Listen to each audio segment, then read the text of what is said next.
Hello friends, welcome to the fifth and final video in my Basics of Flintknapping series.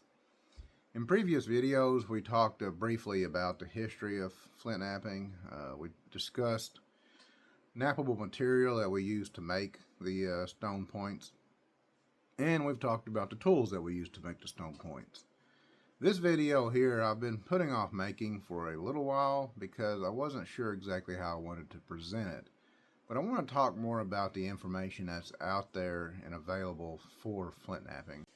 Now there's a lot of information out there. Books, videos, information online that talks about flintknapping, and that's great. There's just a wealth of it.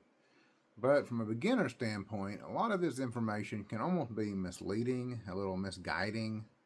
And one of the examples I have here, and this is in no way picking on any particular publication or person. This is just what I happen to have around. Is this book, The Art of Flintknapping by D.C. Waldrop. And it's a great book, but from a beginner standpoint, look at these arrowheads here on the front. These are some beautiful points. And then as you get into the book, it has illustrations of these just amazing looking points. But from a beginner, that's just not what your first arrowhead is going to look like. And it's easy to look into something like this book or watch some videos online and get this idea that your first arrowhead is going to look like this wonderful piece of art. It's not going to happen. And I've been doing this for 10, 11 years now, and mine still don't look like that. It takes a lot of work to get that way.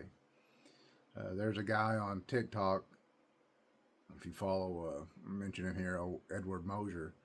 He makes some beautiful points, but he's also been doing this professionally for 45 plus years.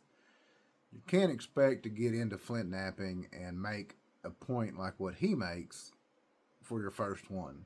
It's just, you have to kind of get that idea out of your head. Someone else that you'll see a lot of on YouTube is Ryan Gill. And Ryan makes some wonderful looking points and knives. But again, he's been doing it for a very long time.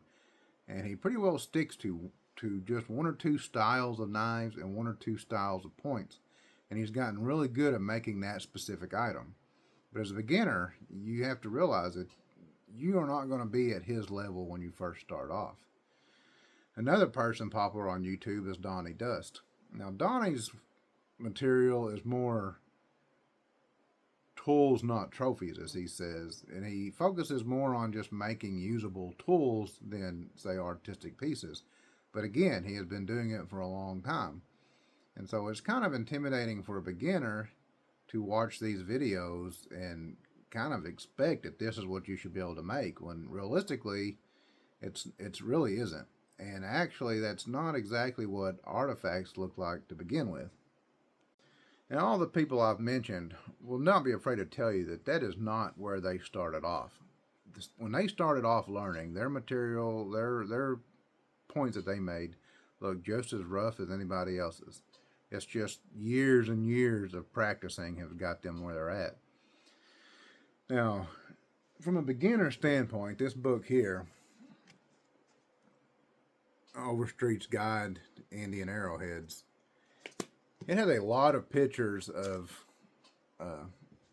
artifacts in it, which is great because it gives a real idea of what you would expect to have seen being made back thousands of years ago. The only issue I have with this particular book is that it is primarily just arrowheads and knives. A couple other books I have. This one is Arrowheads and Stone Artifacts, and this one is a Native American Toolbox. I like these books because they kind of get outside of just the arrowheads and shows more of like flake tools, scrapers and awls and punches and just all kinds of other tools outside of just being a projectile point. And that's good information that I think a person should look into and learn, because you need to understand that flintknapping is a lot more than just making a beautiful arrowhead. And it's also not as complicated as what it tends to look sometimes. It should be pretty simple. I mean, and back in the Native American, well, not just Native Americans, the Stone Age was worldwide. But back in the early days, and well, through the whole process of the Stone Age, what they were making were tools. They weren't just artistic pieces. Even though there was a lot of artistic pieces that were made, most of it was just a simple tool to perform a certain task. And as a beginner, you really need to understand that. You need to understand that what you're going to make is not going to be a beautiful stone arrowhead, but it will still be a usable tool. Now, I don't look at myself as being an expert on flint knapping, and I don't consider myself to be just really, really great at it. Most of the time when I flint knap, I don't take a rock and try to make a particular style of point. I more or less see what can I get out of this rock. What is the biggest item I can make that is usable for me? And most of my stuff is not just gorgeous looking items. However, I have managed to take a deer and completely skin it, butcher it, put it in the freezer using just these three simple tools here. This is a hand axe that I made, and it's pretty rough, but it does the job. It has this hand blade, and again, it's not perfect. It's got some defects, but it works wonderful. And then also this little knife. And I completely butchered a deer up using those three tools, and they worked fantastic. But it doesn't necessarily have to be a beautiful piece of art in order to accomplish a task. And as a beginning flint knapper, you need to focus a lot on just learning the skills to do the flint knapping, and then also, make something that you might use, like a small hand blade. And as you're using it, you will learn a little bit more about what works and doesn't work, and that will help you a lot in your flint knapping journey. Now I have with me a box of artifacts, and I want to just share a few of those with you. Here's a like a little knife. Maybe it was broken right here, and they reshaped it, sharpened it up. I made a little knife out of it, and it's a nice little piece. But I mean, it's not perfect. And here's another nice little piece. Tip's been broken off of it. Again, it's not perfect. Here's an interesting little knife that all I did was just sharpen that one edge. It was a really thin rock. I sharpened one edge, made a knife out of it. Usable tool.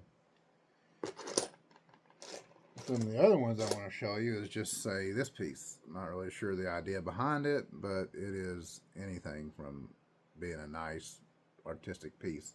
It's just a rough, maybe a knife, or maybe it wasn't even finished. Here's a nice spear point. It looks pretty good until you look to this side, and obviously I had a lot of problems with it.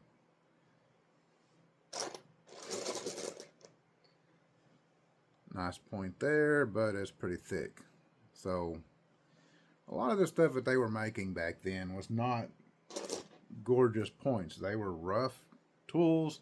They were made for a purpose, and they served that purpose, and that was pretty much it. Now, I knew this video was going to be a little difficult to make for me, and if you've stuck with me this long, I appreciate it. I'm still not just 100% satisfied with the way I've presented the material. The basic point that I want to try to get across in this video, though, is that as a beginner, you need to realize that the points that you see out there, these beautiful works of art, has taken these people years and years, even decades, to be able to produce that. And even as far as Native Americans or thousands and thousands of years ago in the Stone Age, a lot of the stuff they made did not look like that. It was a rough tool that served a purpose. And so, as a beginner, you can kind of read a lot of this information, watch these videos, and be overwhelmed by what's out there and be misguided. There's not a lot of stuff that shows like the very beginning steps of becoming a practiced flint napper. Uh, you know, get out there, find some material. I suggest actually ordering some stuff online to see what good material is if you don't have anything available. Get an idea of what kind of material to use to make points out of. Once you kind of have an idea of what the material should be like, then that will help you better understand what you look for in sourcing a material or finding material out in the wild. And then just practice and use what you make, with the idea of learning what you could do to improve that. Make a small knife, even if you just knock off a big flake and use that as a blade, you will learn using that what you need to do to make it better. What kind of edge geometry you want. Study up on artifacts and stuff of what they would actually have used back then, and not so much focusing on these, 6.5, 8-inch long obsidian blades that people make nowadays. They're gorgeous, but that's not necessarily what they had back then. If that's your goal, work towards that goal, but understand that that's not where you're going to be starting out at. And just do your research, but be really careful with the information out there, that you don't get too caught up in this modern art of flint knapping. Focus on what flint knapping, the history of it, what they were making, what they were using them for, and then just build on that as you go. The advanced stuff will come later. As a beginner, just focus on simple shapes, learning how to knock the flakes off, learning how to do the pressure flaking, how to use your various tools, how to achieve, the goal that you're trying to achieve, and then build from there. Again, I really apologize for the way this video was just kind of thrown together, and it's just one of those subjects that you really need to sit down and have a discussion about, more than you can just kind of try to present in a simple short video like this. But those that have hung out with me, I appreciate it. If you've watched my whole series, I appreciate that. If you haven't, go back and look at the videos, watch the whole series, and maybe there's some information in there that you can use.